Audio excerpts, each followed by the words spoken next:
జగన్మోహన్ రెడ్డి గారికి ఆయన ఏం పీకుతాడు? ఇప్పుడు ప్రభుత్వంలో ఉండి ఏం పీకుతున్నారు? మరి జగన్మోహన్ రెడ్డి గారు చేసేటువంటి కార్యక్రమాల్లో లక్షలాది మంది ప్రజలు ముందుకు వస్తున్నారు.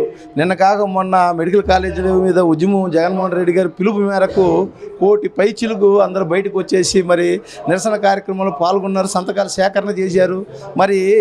మరి జగన్మోహన్ రెడ్డి గారికి ఇంత గ్రాపు మరి ఉంటుందంటే మరి మీరు ఏం పీకుతున్నారు? మీరు ఏం పీకట్లేదు కనుకనే ప్రజలందరూ కూడా జగన్మోహన్ రెడ్డి గారి వెనకాల పట్టం కడుతున్నారు అనేది కూడా తెలుసుకోవాలి. ఏంటండి యోగి ఆదిత్యనాథ్ అంటే అక్కడ ఉన్న పరిస్థితులు బట్టి ఆయన చేస్తున్నాడు. ఈయనకి అంత దమ్ము ఎక్కడ ఏడ్చి వచ్చింది? ఈయనకి నిజాయితీ లేదు. యోగి ఆదిత్యనాథ్కి నిజాయితీ ఉంది ఏమో, అక్కడ ఏదో చేస్తున్నాడు. ఈయనకి ఎక్కడ నిజాయితీ ఉంది? మాట మీద ఏనాడు నిలబడ్డాడు?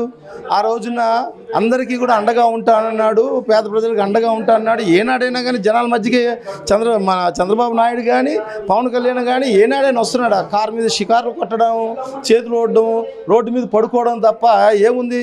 ఆయన మాటలకి ఆయన చేతలకి పరిపాలన చేత కానీ దద్దమ్మ పవన్ కళ్యాణ్.